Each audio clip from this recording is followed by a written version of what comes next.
Hello, and welcome to Growing Resiliency Within a Trauma-Informed Lens, E-Learning 101. This training will take approximately 25 minutes of your time. In this e-learning, you will hear from our client partners who will share their personal experiences of trauma and their encounters with a trauma-informed system.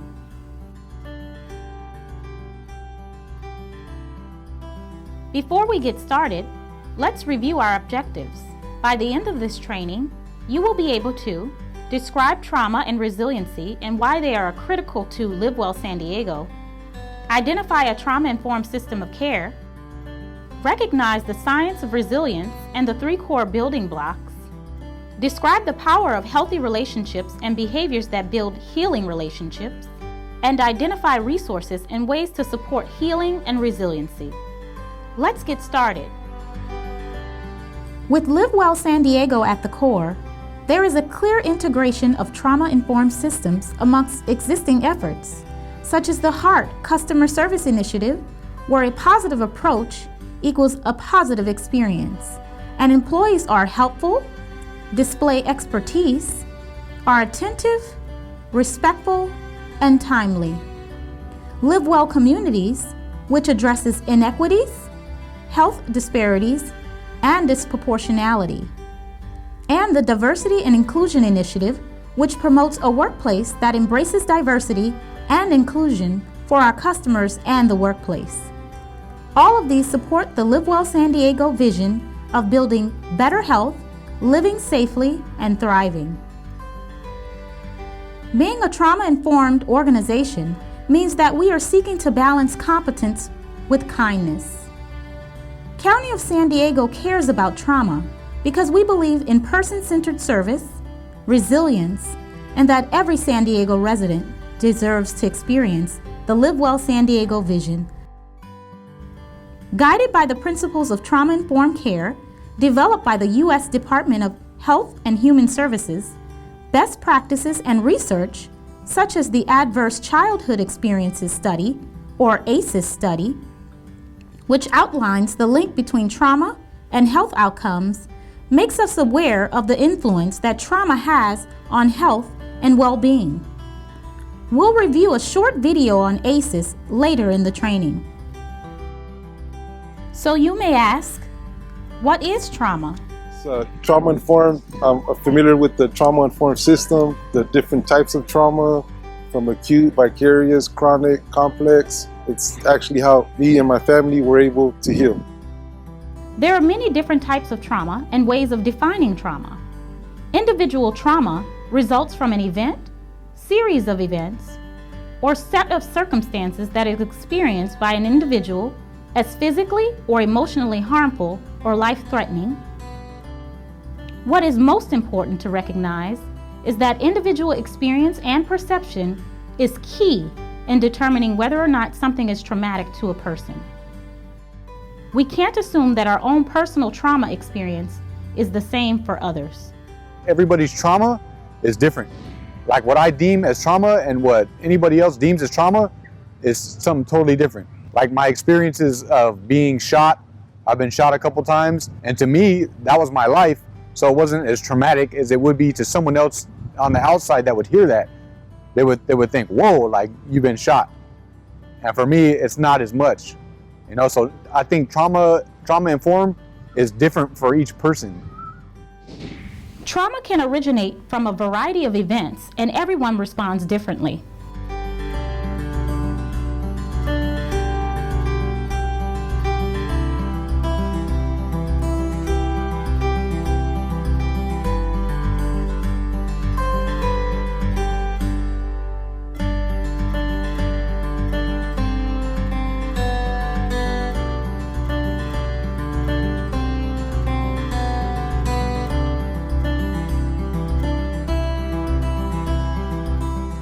Research indicates that 70% of adults in the U.S.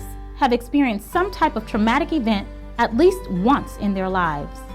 That's more than 223 million people. In public behavioral health, Over 90% of clients receiving services have experienced trauma. Trauma is a risk factor for nearly all behavioral health and substance use disorders. More than a third of youths exposed to community violence will experience post-traumatic stress disorder, or PTSD, a very severe reaction to traumatic events. The rate of PTSD is nearly triple for that of sexually abused children. Trauma, also known as complex stress, affects brain functioning. There is healthy and unhealthy stress. Stress can be categorized in 3 ways: positive, helping to guide growth; tolerable, while not helpful, will cause no permanent damage; and toxic, which is sufficient to overcome coping mechanisms and lead to longer-term impairment and illness. Stress causes the release of a hormone called cortisol, and too much of it is not a good thing. Excessive complex stress damages memory, impairs motor skills, disrupts the immune system, destroys brain cells. Evidence shows that chronic stress causes premature brain aging. Consistent stress levels causes the fight, flight, or freeze mechanism to remain activated, which blocks out the stressor but raises the heart rate and blood pressure. The fight or flight response is an extremely adaptive and useful mechanism when, for example, you encounter a bear in the woods and you need to get away quickly. The stress response causes the release of cortisol into the bloodstream. Higher and more prolonged levels of cortisol in the bloodstream, like those associated with chronic stress, have been shown to have negative effects, including impaired cognitive performance, high blood pressure, and lowered immune response. When I came into the police department, I felt uncomfortable. My nervous system was out of whack. I was sweating. Symptoms of trauma manifest in 4 different areas: emotional, behavioral, physical, and cognitive.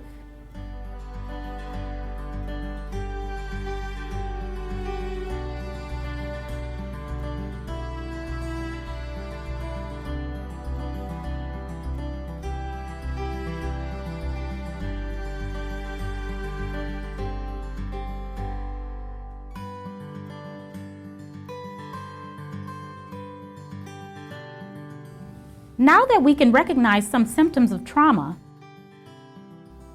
let's take a look at this video to further refine our understanding.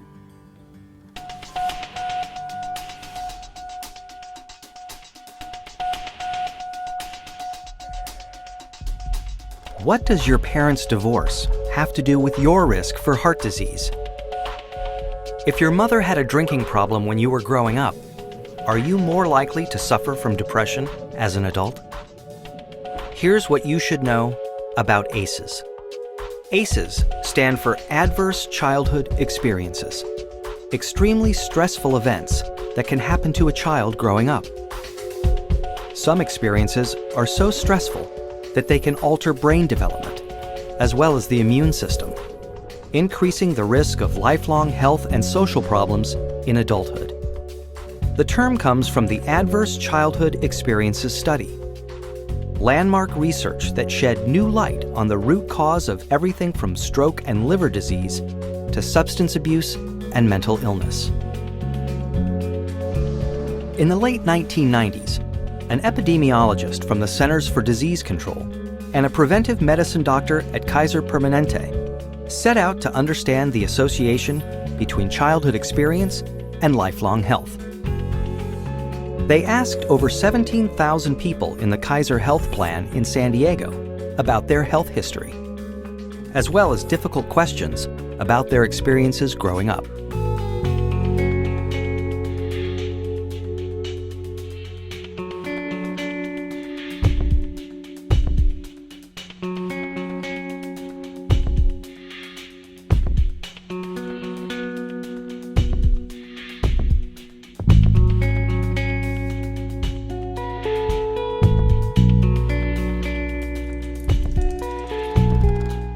Anda and Felitti tallied up 10 different kinds of adversity in this largely middle-class and college-educated population.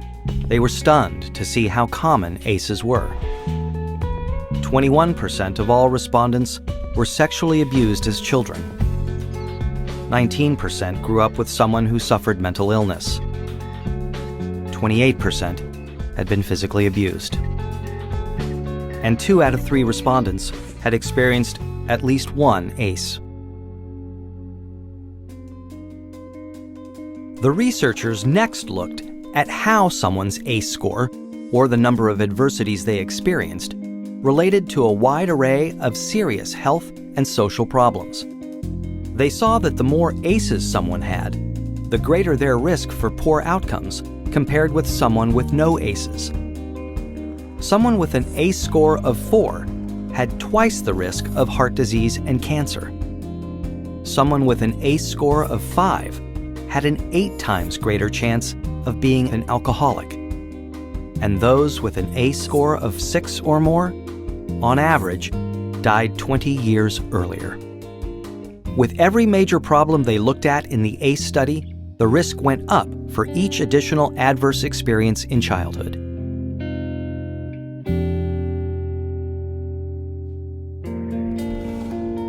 As Dr. Robert Anda says, what's predictable is preventable. It's important to remember that ACEs are not destiny. ACEs are a tool for understanding the health of a population as a whole.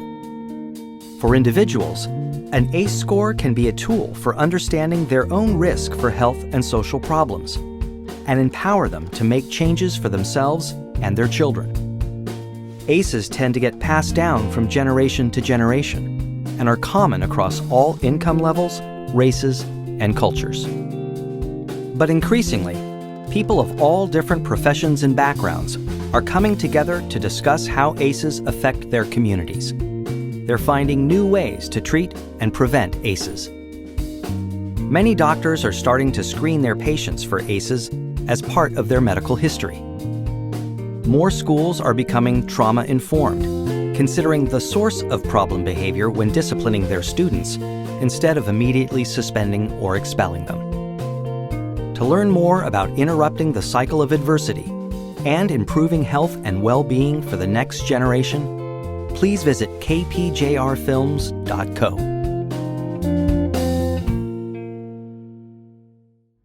In part 1 of this e-learning, we've explored a lot of information on trauma. Consider before continuing on to part 2, taking a moment to check in with yourself and practice self-care if needed. You may stretch, breathe, reflect, or take care of yourself in your own way. Being trauma-informed involves being self-aware of how this information may be impacting you. As stated in the video, ACEs are not destiny.